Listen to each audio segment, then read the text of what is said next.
First video of 2020 with the new year upon us. Thought it would be a good idea to give the old liver a rest and go through some non-alcoholic varieties. We've got a good little array here, gaining a fair bit of popularity. I think a couple of years ago you'd see maybe the Coopers on the shelf, and that was really all I ever noticed. So I thought it'd be a really good idea to actually review them, see which one actually tastes like beer. But you might be thinking, well, why would I even bother? Why don't I just drink some soft drink? You might like the taste and might be wanting to try and get off the alcohol for a bit. I had a quick read just to see why they are actually starting to taste a little bit better. How is non-alcoholic beer made? Couple decades, it was created by basically boiling away the ethanol. Unfortunately, this destroys some of the flavors and aromas in the beer. In the last few years, new techniques have made it possible to produce craft beers that are free from alcohol. The newer process uses arrested fermentation or vacuum distillation. Other brewers use less grain than normal or low heat. Through the new techniques, breweries can create non-alcoholic beers with different flavors and aromas. So I think that's why there's a whole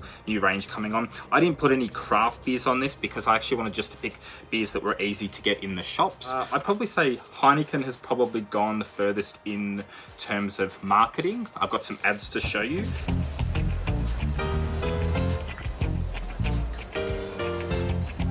Could you imagine drinking that at the gym?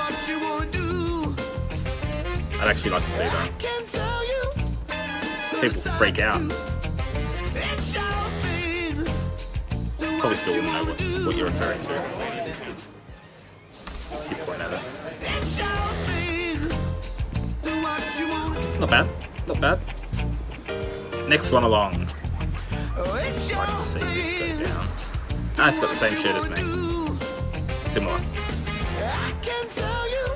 I reckon even if they worked out it wasn't alcoholic beer, probably still find something. Just because you peeved them off.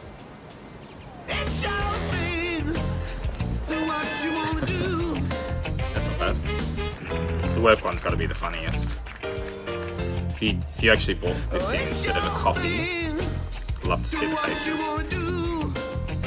Who knows? Maybe one day. Don't worry. No alcohol. Not worried about that. Because that's what you'd be embarrassed about. Alright, lucky last. Let's have a look.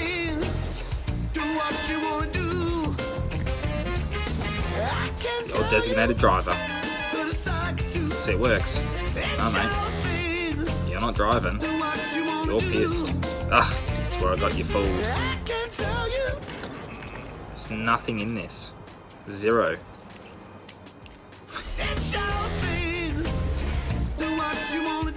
Alright, well, how can we not start with Heineken? Some of them say 0.0% and some say up to. I think for legal reasons, it's up to 0.5%. I'm only guessing that they can actually declare that it's 0%. So maybe if you have a couple slabs, you might read nothing. Anyway, I actually have tried this one before.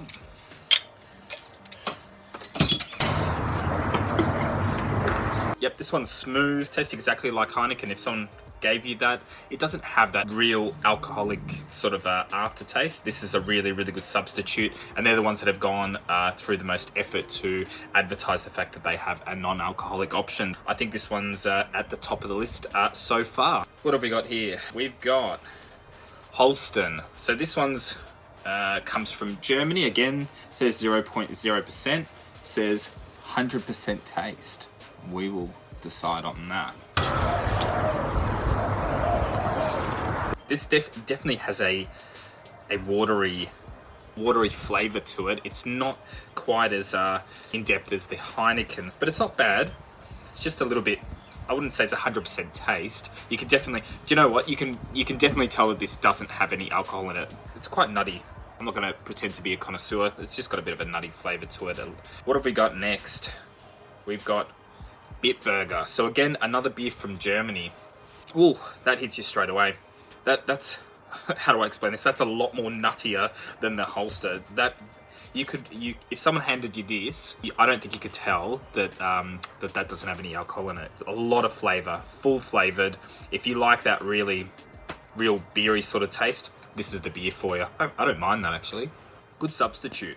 Really good substitute. Now this is a premium Pilsner. I'm not going to pretend like I know everything about beer, but the difference is between it, and I'll put a little crash course up just so that everyone has a bit of an idea.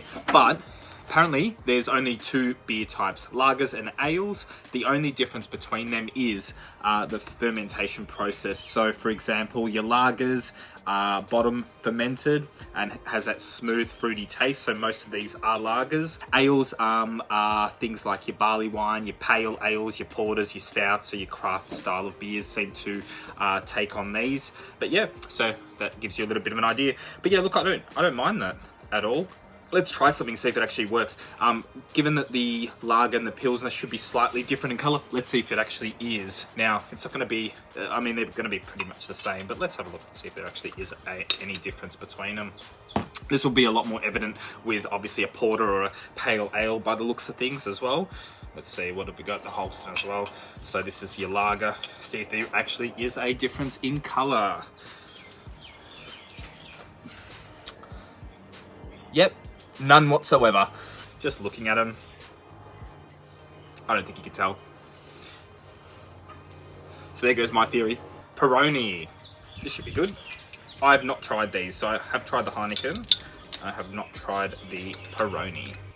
Oh, it's quite citrusy. That's actually really nice. At this stage, clean, refreshing. It's got a bit of a citrus. This tastes like a very summery sort of a beer. So I'd say, look, this is a little bit heavier. Maybe, I don't know if you call it that, but like a night beer. This is a summery sort of a beer. This is very watery. So I'd say so far it's in this order. I'd say the Holsten's last. That's a nice beer, but I wouldn't always go for this or reach for this. So I'd say it's between the Peroni and the Heineken. But at this stage, I think that's a good standard beer. This one was the only one that came in a can. The Hollandia. From what I hear, it's a brand that's quite popular in Holland. Let's give that a whirl. Whoa, that's absolutely disgusting. Sorry, that is the absolute worst ones so far. I don't know, this one, it's a very sweet, malty taste. You can definitely tell that this is a non-alcoholic beer straight off the cusp. Yeah, it's just, I don't know what to say. It's not very nice. So that's the worst one so far. Yeah, no. I'm gonna put that there, I think.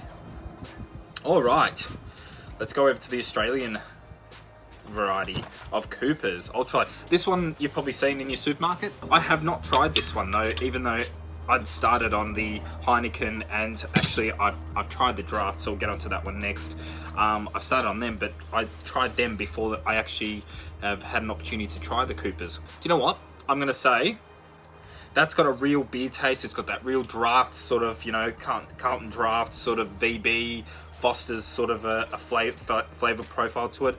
I don't mind that at all. If you want a beer that tastes like beer, it's actually not too bad for something that originally was always been able to be purchased from a supermarket. I actually prefer the taste of this to anything so far. So I'm going to say in this order, the Coopers, the Heineken definitely, the Peroni definitely, and the Bitburger. Holsten, I'd say, is a lot closer to the Hollandia. Now let's try the Carlton Zero. This one's the one that's gaining, I'd probably say, a fair bit of popularity.